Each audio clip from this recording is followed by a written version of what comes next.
This episode is sponsored by Hired.com. Every week on Hired, they run an auction where over 1,000 tech companies in San Francisco, New York, and LA bid on Ruby developers, providing them with salary and equity up front.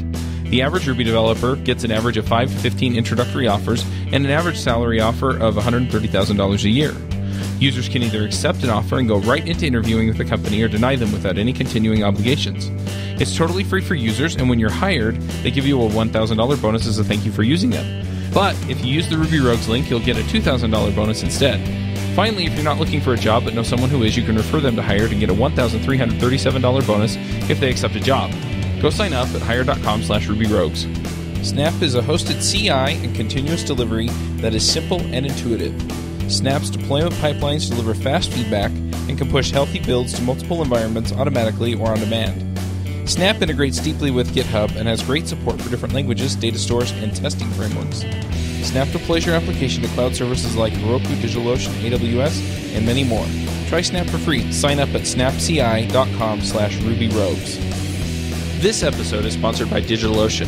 DigitalOcean is the provider I use to host all of my creations. All the shows are hosted there, along with any other projects I come up with. Their user interface is simple and easy to use, their support is excellent, and their VPSs are backed on solid-state drives and are fast and responsive. Check them out at DigitalOcean.com. If you use the code RubyRogues, you'll get a $10 credit. Hello and welcome everyone to Ruby Rogues episode 255. Today on the panel we have Jessica Kerr. Good morning. Avdi Graham. Hello from Tennessee. David Brady. And I'm Coraline Ada FP. We have a special guest today, Greg Wilson. Greg, do you want to introduce yourself? Sure. Hello, my name is Greg Wilson, and I'm calling in from Toronto, Canada, where it snowed again. It snowed here in Chicago yesterday, too, and I'm kind of done with it. It's like 70 degrees here. I feel conflicted saying I want global warming to pick up, but I want global warming to pick up. It's been gorgeous here in St. Louis. There's a lot of savvy land speculation opportunities out there right now. I'm still stuck on the gorgeous in St. Louis bit. We're not that far south of Chicago, but it's beautiful here. Weather-wise, sure, I can buy that. Hey now. So, Greg, what are we going to talk about today? I'd like to talk about what's missing. It's easy to point at things that are out there and critique them or, talk about their strengths and so forth. But it's a lot harder to spot things that don't even exist, but maybe ought to. And I started thinking about this in the late 1990s when I was the book review editor for Dr. Dobbs' Journal.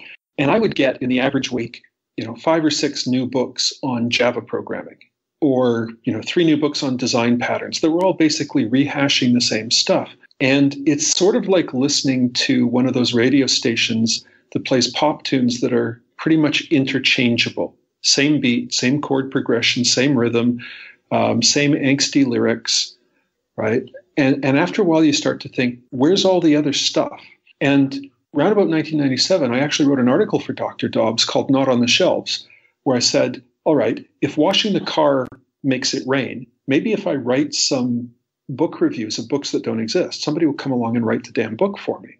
And for example, pretty much every undergrad program in computer science that I've ever seen has a course somewhere in it on compilers, right? How do you write a compiler? And last time I checked on Amazon, there were well over 1,000 books in print today on how to write a compiler. There is not a single useful book out there on how to write a debugger. Why not? There are 3 books. There's even one book called How Debuggers Work, except it's a lousy book. It talks at a very high level, hand-wavy sort of, oh, right, you have to think about how you're going to capture information.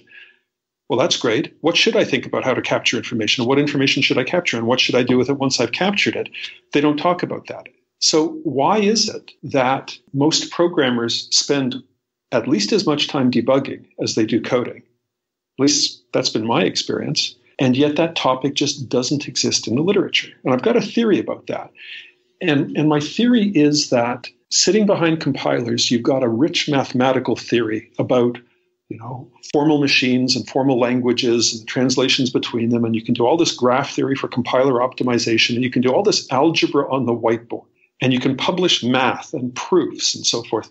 Debugging, there's not a grand unified theory of debugging. There's just the nitty-gritty details of building a tool that's useful. And that's something that tradesmen do.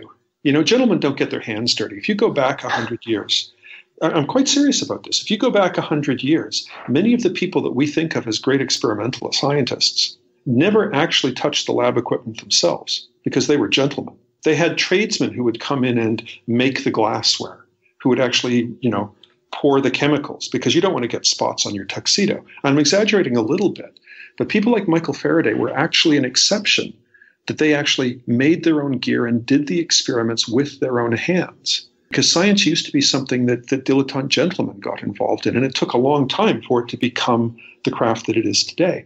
So, Greg, you're bringing up an interesting point, and that is that there seems to be a disconnect between computer scientists who are living in academia and software developers who are actually writing and debugging software. I used to think of it in those terms, and I'm trying to get away from that because I know a great many people in industry who are as, what's the polite way of putting it, as disconnected from the realities of software production as they could be. And I know a great many people in academia who are up to their elbows in cow every single day, right? That is a great metaphor. Describes a lot of the software I work with. So I think it's part of a mindset. There are architects, for example, who do not know anything about how to hang drywall. They know a great deal of the Gestalt theory of negative space. Absolutely. Right? And it seems to fall, as far as I can tell, sort of along class lines. There are people who just don't get their hands dirty, and there are people who do. And you can do interesting work in computer languages using multicolored pens on a whiteboard. You can do type theory, and you can do the graph theory behind compiler optimization. You can do all of this stuff without ever actually writing 100,000 lines of code. We don't have that kind of theory behind debuggers, so it's not an intellectually respectable thing because all you're doing is building useful software. It's the same struggle, I think, that HCI has faced over the years, that much of what a good user experience designer does is a craft, not a science. And yes, we can come back and we can do A/B testing and we can talk about human perceptual psychology. But when you take a look at the sort of the social status of the various specialties within our field, people who work on operating systems are like the physicists of computing. And people who work on the user interfaces, well, they're somewhere down there with the biologists, right? And then we've got the marketing types and, other people further down who nevertheless get paid more, but we won't go there because it's really depressing. So I see that same sort of hierarchy. And so you start to see these gaps in the things that we write about. There's writing at all levels of that, right? But it's not the same? Find me, I know of one good book on debugging. Only one. And it's Why Programs Fail by Andreas Zeller, who did his PhD, among other things, he built the graphical front end to GDB. He built a thing called DDD, which draws your data structures for you, which is really useful when you're trying to do C and C++ debugging. But that wasn't the core of his PhD thesis. And this is a book about sort of up-and-coming debugging tools. Things like bisection debugging, which Git has popularized. The idea that if you've got a test suite, I can just go and run and search back and forth and bisect your history to find out when the bug was introduced. That was possible 20 years ago. We still don't teach it in school, and I'm willing to bet that most developers have still never run into it. So there was one of the things that motivated me to write this article for Dr. Dobbs nearly 20 years ago was if I've got 5 books sitting on my shelf this week about compilers, where is the textbook on how to write a debugger? Because it's at least as hard, because it's dealing with all the same issues. Kind of begs the question, Greg, how necessary are books to learning how to do things? I mean, there are so many other avenues of sharing information available today. Is a book really the measure of we have thought about this problem? I think it's a measure of intellectual respectability. That strikes me as a little classist, actually. It is. And I think it reveals some of the classism, some of the unspoken hierarchy within our profession. Let me give you another example. And this, go ahead, Jessica. By intellectual respectability, we specifically mean within the classist system that exists and how it's defined. And that this is a negative, that we're missing out because we value certain pieces more highly. There's more status conferred to working on compilers and programming languages than something that, like debugging, that happens to be immensely more useful given the delta between where we are and where we could be, because it's less studied, because it's less prestigious. And this is the same thing that Andreas Stefik and I were talking about the last time I had the opportunity to appear on your show. What Andreas and his colleagues have been doing is usability testing of programming languages, which, as soon as you see it, is an absolutely obvious thing for us to do. Does syntax matter? The answer is yes. It has a significant, measurable impact on the learnability of the language for novices. We can make programming easier for newcomers to learn by changing the syntax of our languages or by picking it more carefully. But he has a hell of a time getting people in the programming language community to pay any attention to his work because it smacks of, well, fuzzy HCI, tree hugging and eating granola and wearing sandals, right? And I think that reflects some really unfortunate biases. As Jessica said, they're blinding us to opportunities. Here's another one, and this is one that I'm going through right now. I'm willing to bet that most people listening to this podcast have at some point or another read something about how to start a tech company. If I go through the airport bookstore, there are 3 shelves of books on startups. I can't count how many seminars and webinars and you name it on startups. Where are the books and the training courses and the blogs and so forth on wind downs? You see, I helped start Software Carpentry, and at the moment, last fall, I stepped aside as executive director, and we've got a new executive director, right? So I am stepping away from some of the responsibilities I used to have. The second startup I was involved with in the 90s was eventually acquired. New management was brought in. We were made part of something larger, which meant a lot of the responsibilities we'd had were now somebody else's, right? So for every company that starts up, there's going to be one that winds down. Right? Either it crashes or it gets bought, or maybe it continues on, but you walked away. Think about Guido van Rossum. He created Python. He got that wheel going, but then he moved on to other things. How did he hand that on to other people? How did he hand on those responsibilities? What were the pitfalls? There's got to be at least as much craft in handing the project on to the next person, handing the company on to the next person, as there is in getting it going in the first place. It's just as important if you want the thing to survive. And yet when you go onto Amazon or go to your public library or start browsing on the web, the only stuff I've been able to find is a smattering here and there about how to hand on a family business to the next generation. I'd say that the things that we pursue, the information we pursue, tends to be aspirational. I'm going to get a book on learning patterns because I want to know patterns. I'm not going to get a book on how to dissolve a business because that's not what I aspire to. But do you aspire, if you've started a successful project, an open source project, for example, to hand it on to somebody else so that you can go on to the next thing? That's the kind of thinking that people don't do. People don't do contingency planning, and people don't do succession planning in open source especially. And we end up with projects that are abandoned and someone else comes along and ends up rewriting the whole thing because that's easier than getting up to speed on someone else's project. And how much of that is circular? How much of it is we don't think about it because nobody's talking about it, and nobody's talking about it because the person before them didn't talk about it? It comes down to things like, and I see an analogy here with some of the other changes that are now finally, thankfully, taking place in computing. 10 years ago, there wasn't discussion about codes of conduct in open source projects. It just wasn't a thing. Now it's everywhere, right? We've recognized that here's something we should talk about. Similarly, thank you, Coraline. I would say not everyone feels that way, but we're winning slowly. Yeah. Yeah. But at least the discussion is everywhere. Yes. We've made it, we've put it on the table. And regardless of whether people are pro or con, it's no longer something that's neglected. Similarly, I think open source software is now mature enough that there are, as you said, a lot of projects that are now languishing because we know how to start projects, but we haven't really sat down and written down the rules for how do I hand this on? How do I do succession planning? If you go into politics, right, there's an office with however many 100 people attached to the White House, and its only job is to manage presidential succession.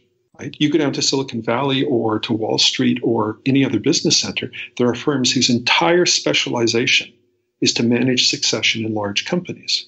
We don't yet really have that for our technical projects. If there was a book on how to, hand your project on to the next person, or to wind it down if you've decided that its time has passed, I'd buy that. I think a lot of other people are now at a point where they'd buy that. Jessica, go ahead, please. Yes, I think so too.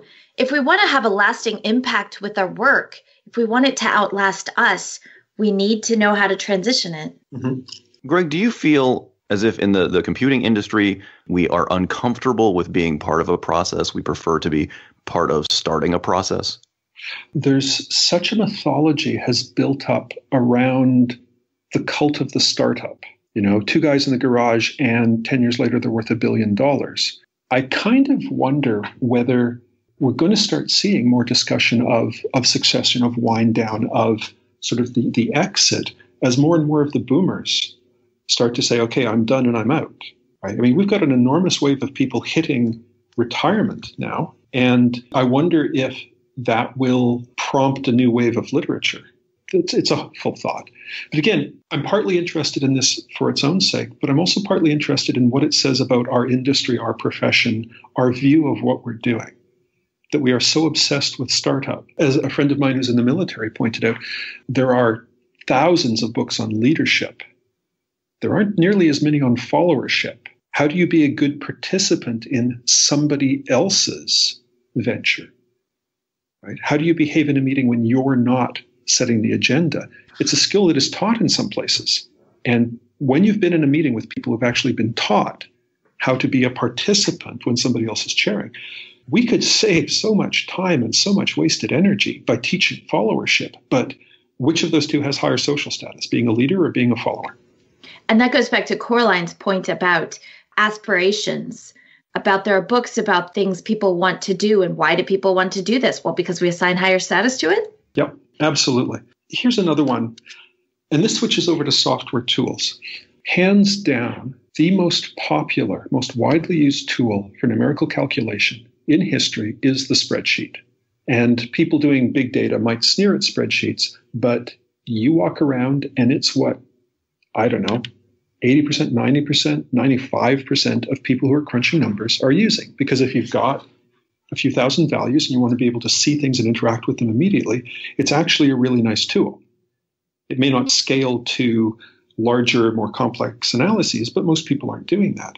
So here's my question. Why can't I diff and merge spreadsheets in existing version control systems?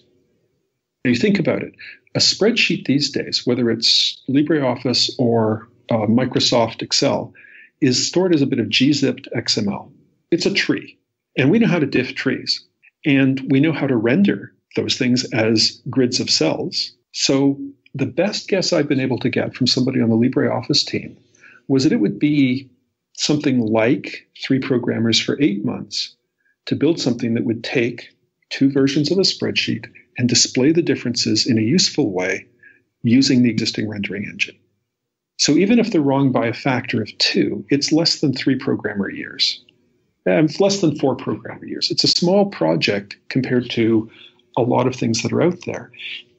And it would immediately remove one of the biggest impediments that I see when I'm working with scientists to using version control. Version control won't handle the formats that they use for files. Most scientists outside physics, math, and CS use something like Word for writing their documents. They don't use LaTeX. They don't use Markdown. Well, guess what? Version control systems just tell you that binary files differ. They punt. Most people are using Excel spreadsheets to store their data. The administrators at the university who are handling the grants for the scientists are keeping Excel spreadsheets and mailing them around to each other and manually finding things that might have differed. We could have fixed that 15 years ago in the days of CVS. When you think about it now, how hard would it be for you to design a plugin architecture for Subversion or Git or Mercurial that looks at the MIME type of the file and says, okay, I'm going to launch that tool to display the diffs. And we know it's possible because 2 years ago, GitHub started showing you diffs for images because they care about the graphic designers who are building the websites and you want to be able to see what's changed in the logo or the photo or anything else. This would make version control a lot more attractive than it is today for literally millions of people. Because right now, when the grants officer comes and says, what are you using for document management? And we say, GitHub, it's great. It works at scale. It lets you all work independently. And she says, okay, let me try putting my spreadsheet in there. And GitHub gives you the middle finger, just like every other version control system. She has a choice. She can use the tools that we built to collaborate with us, but it means throwing away all of the skills that she has built up to work with this format and all of the tools that she's got for working with her files. We're giving her a cliff to climb. Why is that? Why haven't we built diff and merge for spreadsheets? I think the answer is that programmers sneer at spreadsheets because spreadsheets are for noobs. They're for non-technical people. Even if those non-technical people outnumber programmers 10 to 1. I just brought up that feature in the engineering channel and the GitHub Slack. I'm really curious to see what the responses are, and I may even share them publicly right now, depending on what people say. I've asked this question in talks for at least a couple or 3 years now. Now, some people say, oh, no, it would just be too hard to do because, and there's all these complications, all of these things that Excel can do with macros and embedded VB. And the answer is, yeah, it's an 80-20 rule. It wouldn't be hard, I think, to build diff and merge that would work for the kinds of spreadsheets that most people actually construct. You'd have to render the values. You'd have to perform the calculations. I see that being a really difficult thing to do from outside of the spreadsheet application, for example. But we do have a spreadsheet application that is open source. It's called LibreOffice, and it can read the files, render the files, do the calculations. So if you're using that as your starting point, you've got something that does 90% of the work. We know how to diff trees. Those algorithms have been around for yonks. I'm not saying it's a trivial engineering problem. I'm saying it's a much smaller thing than many of the things that we build and use routinely these days. Let's say it's 10 programmers for a year. Okay, that seems like we could do something. Is that something that can be accomplished inside academia? I don't know. It hasn't been. But it also hasn't been accomplished inside industry. I mean, imagine that you were SourceForge back in the day, and you're trying to grow your LibreOffice. It's free software that we're trying to achieve, right? Maybe. Honestly, if I was GitHub and I was looking to grow my user base, or if I was Bitbucket and I was looking for a way to attract more users, this makes my system accessible to many, many times more new users than anything else I can think of. But again, I come back to the question of why haven't we already built it?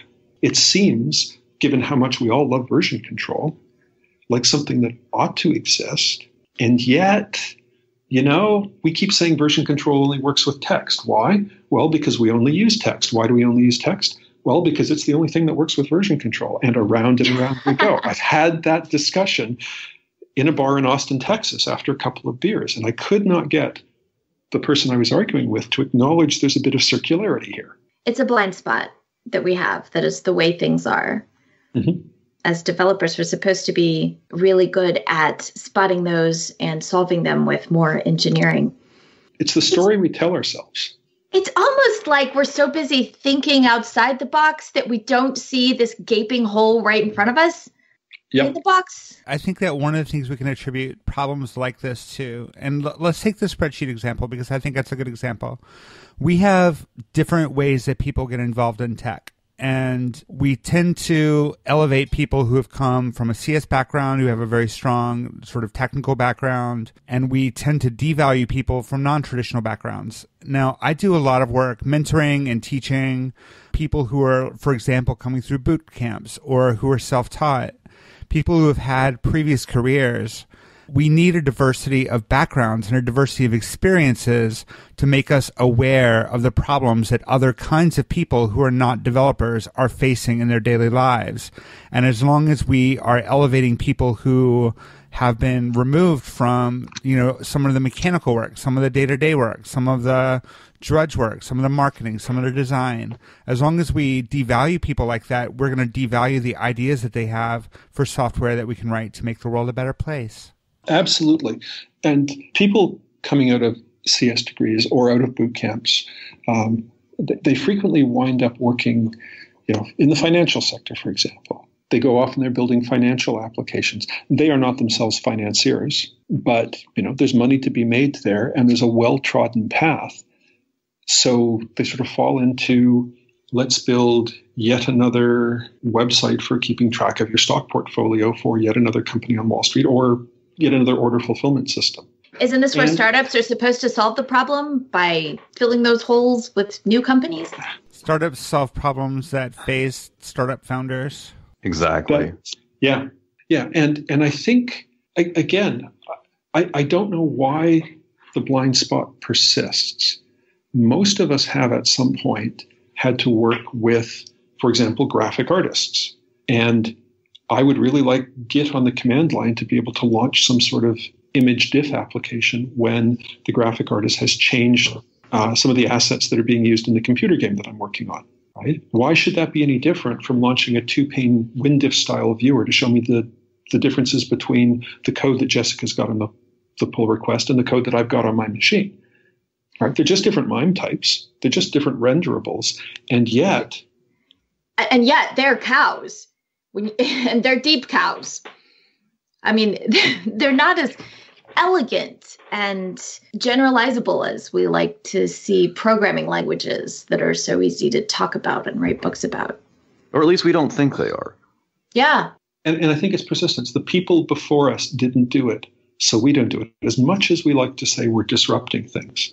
And, to talk about spreadsheets a bit more, this blind spot, I mean, it's not just that programmers, in my view, it's not just that programmers view it as something they don't need, and so they don't see it as something to address their skills to. But programmers actually handicap themselves by not using tools like these and by disdaining tools like these. Spreadsheets. Particularly like spreadsheets. Let me start with a non-spreadsheet example and then go to a spreadsheet example.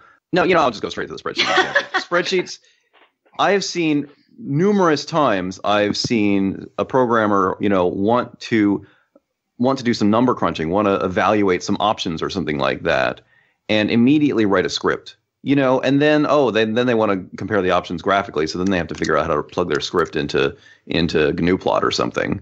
And then they want to change some of the variables that go into it, so they edit the variables and then rerun it. Then we think I should use the right tool for the job, so we switch to Python. Right. Whereas, if they had punched all that stuff into a spreadsheet, they wouldn't be rerunning it because it would be rerunning itself constantly. And they wouldn't be thinking, which graph plotting library do I want to use here and how quickly can I learn it? Because they'd just be dropping a graph control in. There's an astounding disdain for graphical tools in general among a lot of the programmers that I've seen. And one reason that we don't use spreadsheets is because they don't work with version control. So we think we can't collaborate with them. And around we go. I wonder if there aren't some market forces being applied to these types of problems. Like I have wondered for a long time why the most powerful editors that a developer can use, it comes down to either Vim or Emacs. And the reality is I don't want to write a text editor. I don't want to rewrite Emacs, but neither does anybody else. I mean, we can make a sexy text editor. We can make something that's like, TextMate or Sublime Text 2 or RubyMine, and they can solve about 40% of what Emacs solves for me. But that last 60% is really, really hard and not attractive to solve. Like there's not a strong, I can't put a strong dollar value in front of a startup founder and say we should rewrite text editors. Your PhD advisors won't let you write your thesis on it, right? Either. Sure, that's part of it as well. I had a comment about the programming languages stuff in the very beginning. I've noticed that we focus a lot on programming languages, but the language is like the least of it. We program in language systems, so the debugger is a huge deal. The version control is a huge deal. The graphing library, all of these pieces are not glorified the way that the language itself is. And you brought up the point, Greg, that this is because we have a language. I don't mean a programming language, a language about the language. What is the word? Well, in this case, we have like mathematical models and things like that. We have a way to talk about programming languages. Once the first book on design patterns emerged, we have a whole new vocabulary to talk about these things. Let's all write more books. But we don't have a theory behind debuggers. I want a theory and vocabulary around dependency management. I'm wondering if this, Jessica, what you're talking about, and Greg, going back to something earlier you said about the difference between the gentleman scientist and the person working in the lab. Is this a failure of the software craftsmanship movement? That's very distinct from software carpentry. Yeah. I don't know. I don't know enough about the software craftsmanship movement. There are enough other people playing in computing that you could equally well say it's a failure of Silicon Valley. Again, I don't want to beat up on either Atlassian or GitHub, but if something would make their platform accessible and attractive to millions of new users and they haven't built it, when the effort required to build it is so much smaller than the effort required for things that they are kicking out with every release, there's got to be something I'm missing. Right? There's got to be some other reason why this isn't happening, and I don't know what it is. But our theory, or one theory, is that developers are valued more highly than researchers or business people or all the people in the world who use spreadsheets. Well, developers get told to do a whole lot of things that they don't personally value. I'm speaking from experience here, and I imagine we've all been handed jobs that were just, why am I implementing the tax law for Kansas in this Java application? The answer is because somebody wants it and they're willing to pay me. The answer is because no Ruby programmer would bother. Oh, nice. Ouch. So there's that. Here's another one. And this has come out of the work I've been doing with software carpentry over the last few years. Just a poll by voice. How many of you have ever edited a Wikipedia article? I'm at. Yes. Nope. Yeah. Okay. So No. more than. Okay. How many of you have ever contributed to an open source software project? Yeah. Yes. Okay. How many of you have ever sent a pull request for somebody else's lesson? Somebody else's lesson? Yep. For the Okay, audience, software carpentry is a program for teaching software practices to scientists because scientists need programs and a little bit of here's how to do Python, here's how to do SQL, here's how to do version control goes a long way. Yeah. So right now, it's as we're recording this, it's a Tuesday in April. I am willing to bet that across the United States, there are hundreds, if not thousands, of high school teachers prepping lessons on how to multiply polynomials, right? And they're all building their own, and they're all using their own, which makes as little sense as having every single programmer build and deploy her own PayPal fulfillment module for Rails. But that's so much easier than adopting someone else's project. You're being sarcastic. I can tell because your lips are moving. Hey. Right? But I'm serious. I understand that teachers want to personalize lessons and they want to make it more relevant for their particular audience. But, every website that I've ever built was a little bit different from the one I'd built before. But I reused things that were out there and I contributed back to them. Now, there's an open educational resource movement, OER, but every OER project I've seen is basically a repository. I create it, I upload it, you can download and use, but there isn't that feedback loop where you can then almost trivially send me improvements or fixes. Right? There's no equivalent of the pull request, and it isn't even part of the mental model, and I don't understand why not. Teachers are a very tight-knit group. Right? They know each other, they went to school together, they marry each other, they work together for years, so there's a strong sense of reciprocity. There's a strong expectation that if I help you, it'll pay for it, and eventually somebody will help me. They're all working on the same problems. There's only so much geography you can teach in high school, right? We've got a limited amount of geography to teach. I wonder if, because you talk about these teachers that are all reinventing the same exact wheel, and I wonder if they're reinventing it almost from scratch, right? They're teaching polynomials, but they're going back to fundamental algebra, right? They're going back to geometry. They're starting from Euclid. They're ignoring everything between Euclid, right, all the way to the modern day, except for Pythagoras, who came after Euclid. But anyway. Take your college education, for example. I'm willing to bet that most of the classes you were in, the person teaching the class had written the slide deck that was being put up in front of you. And if she hadn't, she'd inherited one from whoever taught the course previously, and she made some tweaks to it. But they weren't crowdsourcing those slide decks in the way that, the Wikipedia article on Green Lantern has had however many thousands of contributors, or the docs for the Python Standard Library have had however many thousands of contributors, or clearly we're able to craft prose en masse. because we do it with documentation for software, we do it for Wikipedia. But for some reason, that is so rare for lessons that outside software carpentry in the US Navy, I cannot find a single working example of people doing it at scale. Last year alone, I have an example of that actually. Girl Develop It and RailsBridge both have open source curricula for Ruby and Rails, and they do accept pull requests, and it is on GitHub. Right. Those are programmers who are taking the practices they learned in programming and saying, this is the hammer I've got, so I'm going to treat teaching like a nail. And that's great. That's how it happened with software carpentry. We have people who are they're using GitHub and Markdown for their scientific projects. So it was very natural for us to put our lessons there and then use the whole pull request, pre-commit review, file and issue cycle for developing the lesson. But why isn't that ubiquitous already? Why isn't it, if not ubiquitous, why isn't it at least common? The tools for doing that have existed since the late 1990s. Ward Cunningham invented the wiki in, 1994, somewhere around there? Okay, so the technology we need is there. Wikipedia has familiarized people with the process. I read somewhere that high school teachers in the United States are 40 times more likely than the average citizen to contribute to Wikipedia, which makes sense. They're using this stuff in their classrooms. They probably know a little bit about the domain. They can't stand typos. Perfectly natural that they would have the technical skills, and yet they don't translate it over to their teaching. They don't translate it over to the thing that they do day to day.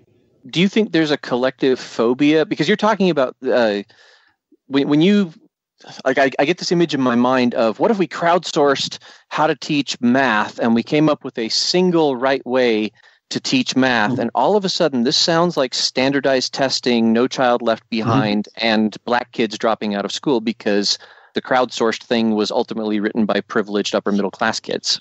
There isn't a single PayPal module for Django. Last time I checked, there were 3 or 4 that were viable, each of which has different decisions embedded in it and plugs in with different things. So I would expect that if you're doing a lesson on, the American Civil War, that there'd probably be a dozen out there that would be large enough to have critical mass. I mean, what you're going to teach about the American Civil War in Maine is probably different from what you're going to say and how you're going to say it in Kansas or south side of Chicago or New Mexico. Or Georgia, Or Georgia, right? Certainly we teach the American Rebellion differently than you do. Right? You call it a revolution, and, as far as Americans are concerned, George Washington is a hero. We have reservations about that up here in Canada, but, practice safe government, use a monarchy. I understand even within a project the size of Rails, and let's face it, there are probably fewer Rails developers in the United States than there are high school teachers, right? You do see multiple viable alternatives for solving various problems, and that's a healthy thing, but you don't see one per developer. Right. And if you saw one per developer, you would say that was broken because, of course, what every newbie junior programmer wants to do is write everything themselves from the ground up. And we say, no, that's not how you do this. So and that's actually kind of the point that I was saying where I was headed to when I said the math teachers are starting at Euclid. They're ignoring everything that's happened in the field of geometry since then. And, when they're creating their lessons is what I mean. And that's what I'm wondering is, because you're asking, why are they not crowdsourcing this? Why are they not? And I'm wondering how far apart. So on one extreme, we have one right way to do it. And on the other extreme, there's nothing to share. What are the market forces that are operating on these teachers? We know that they're altruistic. We know that they're community minded. Do they know that there are resources? Is there a market force against sticking your neck out and spearheading a project? Let's teach the Battle of the Bulge. Here's a unit on that. So use it if you want. So I've got a growing list of countervailing forces. There are no professional incentives. Okay, that'll knock some people out, but it won't knock out everybody. Or the curriculum has been completely standardized and you have to use this text and teach this lesson. Okay, that knocks out some people, but that doesn't apply in every jurisdiction. Yeah. So, what we seem to have is either a collection of partially effective filters that between them knock out almost everyone, which seems unlikely, or there's something I'm missing, right? There's some really big thing And as is often the case with social issues, I look at technology and I want it to be a technical problem because then we could solve it. But it's clearly not a technical problem. Wikipedia is proof that the obstacle is not technology. Wow. Right? If we look at this purely, I love that you talk about these overlapping filters as countervailing forces. Is this a similar model to the social forces that build up to create intersectionality? How would you find out? Okay, and we had you on the call last time, and we talked about creating experiments. That's actually my question to you is, how can we find out how much these countervailing forces, how do we design experiments and run them? I don't know that this would be solved by a controlled experiment, but it's the sort of thing that, the sort of person who works for a think tank in Washington, the sort of policy wonk who goes off and figures out, why don't banks provide services to low-income families in rural areas? Right? Turns out there's half a dozen reasons, and they all tie together. Somebody like that has exactly the skill set to go off and look at this and say, oh, okay, here are the 5 reasons, and here's how they interact. And it's a complex problem to solve, but here's where you start pulling on the piece of string. Again, based on my experience with software carpentry, as soon as you have people working collaboratively on lessons, the way we all work collaboratively on software, the lessons improve much more rapidly because instead of one person teaching them once or twice a year, you have dozens of people teaching them dozens of times a year. So you've got a much tighter and more rapid feedback loop.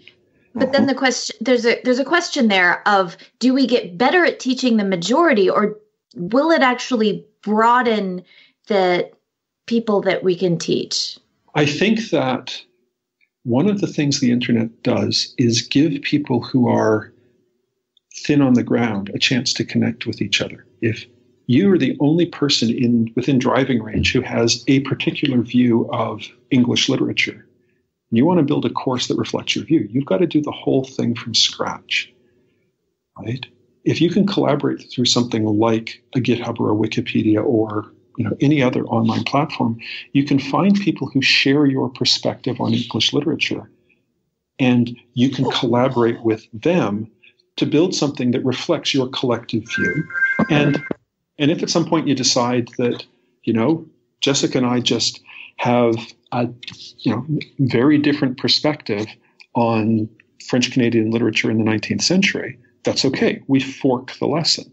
Yeah, that's a really important distinction to make, that when you're crowdsourcing, you need to leave room for different crowds, because if you're defaulting to what the majority of people believe, I mean, there are wars that rage on Wikipedia over controversial topics and things that should not be controversial but are, as people with different ideologies go back and forth and back and forth. And Wikipedia is incredibly political. It is not a neutral source of information. So I think as long as you're talking about education, teachers should be tailoring lessons to the students that they have. They should be speaking from their own experiences for the sake of authenticity. So if you were proposing a grand unified theory of this is how you teach subject X, I would be really scared of something like that. But as long as we're allowing for different viewpoints and different communities to have a voice, then I would more readily agree with what you're saying. And I'm proposing this precisely to escape that one grand unified theory. As Jessica has just said in the chat, that of course people on the podcast won't be able to see, there is one Wikipedia is a problem. And in some ways, I view forges like SourceForge and GitHub as a response to that shortcoming of Wikipedia. They make it easy for us to fork and go our separate ways. There is one Wikipedia. So we're going to have to fight for control of the content in the article about Green Lantern, because really I regard him as a minor figure in the DC universe. And you shut your filthy mouth. You see? Hang on, I got to edit something. We're taking this to Reddit where it belongs. That's right. Right. Okay. So GitHub and other platforms that make it easy for us to fork allows us, for better and for worse, to go our separate ways. And again, I wouldn't imagine that a lesson on the causes of the American Civil War is ever going to satisfy everybody. And that's why they're fought over so fiercely. It's because they do matter. And if you've got this view of there is one textbook for the whole state of Texas, It matters which textbook. Once you get to some sort of a federated model where people can reflect their views and the views of their community and their experiences and their history and their needs, and find like-minded individuals who can support them in doing that, whom they can in turn support, it becomes feasible, becomes affordable to offer a proliferation of lessons that address different needs, just as there's a proliferation of PayPal fulfillment modules for Django that fulfill different architectural needs or different design styles and so forth. My question is, why hasn't it already happened? I was just realizing as we were talking about this that picture a teacher who is exhausted. She has her hands tied by bureaucracy. She's joined the teachers union just out of desperation and some way to try and defend herself. And at some point, she just wants to go home at 4 o'clock and be done with the day. This is a person who, when you say, hey, why don't you build a whole bunch of stuff and give it away? It's kind of like software companies in the mid-90s when we started talking about giving away software. And they were like, well, open source is all well and good, but I don't want to give it away. I don't want to give our proprietary stuff away. And it wasn't really until, at least out here in Utah, which granted is like 10 years behind the rest of the world, but like around Y2K, that's actually not true. Salt Lake's actually a hotbed. But anyway, like around Y2K, 2002, that time period, there was almost like a sea change where companies started actively contributing to open source. And the thing that caused it was there was now a very large, robust corpus of open source stuff that the people who were, like you talked about, the people who are not getting paid to generate this stuff are passionate and they do go generate it.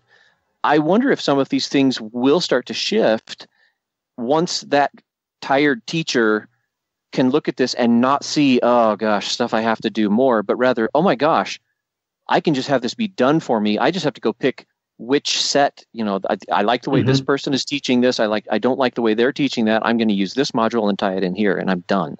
That's a not yet argument. It's, we're going to get there, but it hasn't happened yet. Yeah, the corpus doesn't exist yet.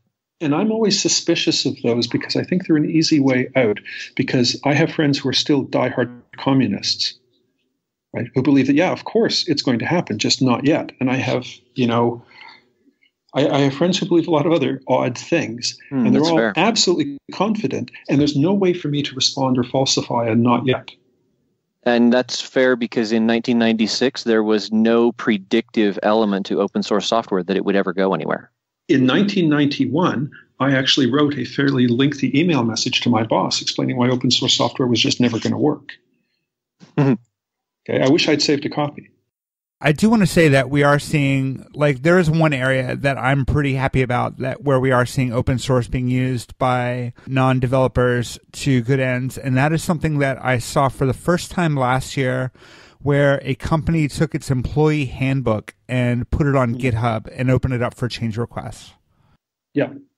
So I think that's a great idea of sharing common knowledge, not giving people a starting point, opening things up for a discussion of is this a good policy to have? Is this something that's problematic? Is this something that's going to serve all of our employees well? Is this something that reflects our company values? So I think we're at the beginning of seeing open source tools being used for things besides software, but it is a little frustrating that it's not everywhere yet. Yep, completely agree. I hope so. And General Motors turned into a finance company that happened to build cars.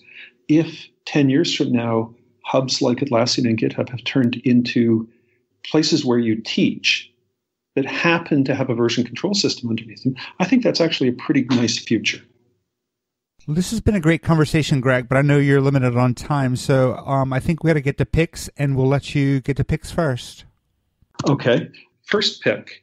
If people haven't read the original Software Tools book from 1976 by Kernighan and Plowger, they should. Right? It's 40 years old and is still ahead of its time. I believe very strongly that the books that Brian Kernighan and others wrote are the real reason for Unix's success. It's not that the operating system itself was so much better. It's that they explained their view of computing so clearly and so compellingly that after you'd read something like Software Tools with Unix programming environment, you simply couldn't see programming through other eyes. And I still don't know how they managed to do that.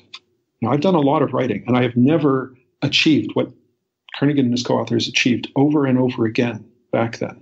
The second one, I have been playing around a lot again with Scratch. And for those of you who haven't seen it, it's a programming tool meant to introduce children to programming. And it's blocks-based. You drag out the blocks and connect them together. You snap them together like Lego. My daughter is just turned 9. She started Scratch when she was 6, and she's coming back to it now that she's able to actually build more complicated things with it. I think the rest of us could learn a ton by going back and re-experiencing that and asking why the Vims and Emacs and Bashes of this world, and God help us Git, are so much harder to use. It's, if nothing else, working in Scratch again has given me a fresh set of eyes to see just how complex programming doesn't have to be. And there's a lot of work now on reviving the idea of frame-based editors, of really properly structured editors to take away a lot of the mistakes that aren't necessary. You know, there's no point letting you type in a program character by character. All you can do is make typos. The structure of a loop, the structure of a function, they're all there. So why are we not composing those the way we compose elements when we're using a drawing package? This is an idea that comes back every 10 years or so. And playing around with Scratch has reminded me again of just how much better the tools could be. So whether you have kids or not, go off and play with it and ask yourself, what would it look like if something like Scratch was built into the browser? So that those of you who want to script things a little, who want to automate repetitive tasks, could do it without typing in JavaScript. You could just connect blocks together. There was something like an if this then that built into Firefox as a way of automating it. I think the world would look very different than it does today. And my third pick is one that just came up, and I don't know how many people have seen techiesproject.com, and I will paste a link into the chat to make sure that it goes up. Techies, T-E-C-H-I-E-S, project, all one word, .com. That's my third pick and should probably be the first. It's a collection of stories from people who are in the tech sector, who are from groups that are underrepresented and not heard from as often as they should be. I spent most of yesterday reading through those stories and learned a lot. And I'm not ashamed to say I cried a couple of times. So if readers are looking for something to remind them how much better the world could be and how we're going to get there, suggest they check it out. Awesome. Thanks so much, Craig. Jessica, you have some picks for us.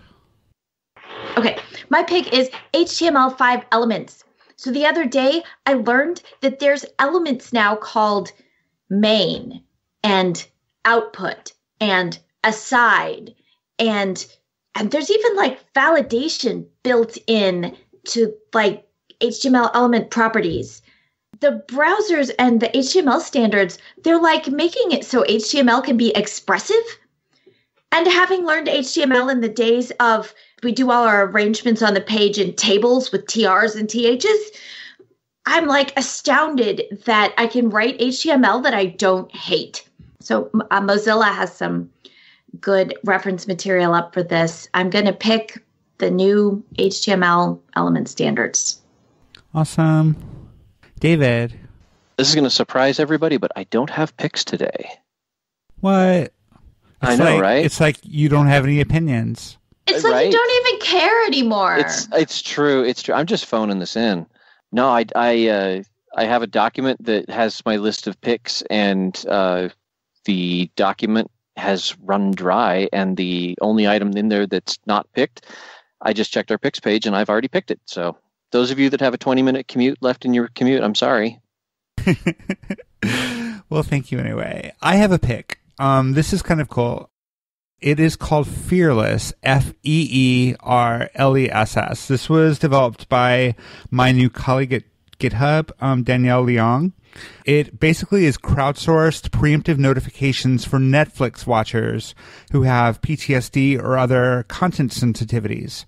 So if you are one of these people not knowing when a potentially triggering moment is coming in a Netflix episode or show can lead to anxiety, Fearless removes the unknown by providing you with the power to take control of your Netflix experience with simple, non-invasive notifications. So basically the way it works is you download the Chrome plugin and drag it into your browser. If you see a potentially triggering event in the program you're watching, you click the button to report it. And it's crowdsourced data. So if you're watching a program that has been such marked, before a scene that might be problematic for you appears or starts, in the lower right-hand corner, a subtle indicator appears so that if you want to skip the content, you can fast forward. So it's a pretty neat system. It's great use of crowdsourced data and a great way to make a Netflix experience better for everyone who maybe is a more sensitive viewer than the norm. So it is available at https://fearless.us, and that is my pick for the day. Oh, Avdi. I forgot Avdi. Oh, no. Avdi, what's your pick? My pick today is a person. It is Feline Hermans. I'm not sure if I'm pronouncing her first name right, but she is a software engineering researcher, and she has a lot of interesting research going on. One of the things that made me think about her during this episode, though, is she's done a whole lot of speaking on various topics around merging software engineering and working in spreadsheets. She's talked about bringing software engineering best practices to spreadsheets and unit testing, and done a lot of interesting stuff around that. So you can find her work at her webpage, which is www.felinenne.com. Oh, I have another pick. It's MoonConf. This is a kind of a last-minute conference. If you happen to be in Boulder in late May and you want to go to a conference about functional programming and community, MoonConf is the May 26th through 28th, I think. And it's going to have some sessions and some unsessions and be about how we can be compassionate and empathic and great functional programmers. So, very fun show. Thanks to all the panelists and thanks to Greg Wilson for joining us. And we will see you all next week. Thanks. Hosting and bandwidth provided by the Blue Box Group. Check them out at bluebox.net. Bandwidth for this segment is provided by CacheFly, the world's fastest CDN. Deliver your content fast with CacheFly. Visit CacheFly.com to learn more. Would you like to join a conversation with the Rogues and their guests? Want to support the show? We have a forum that allows you to join the conversation and support the show at the same time. You can sign up at rubyrogues.com/parlay.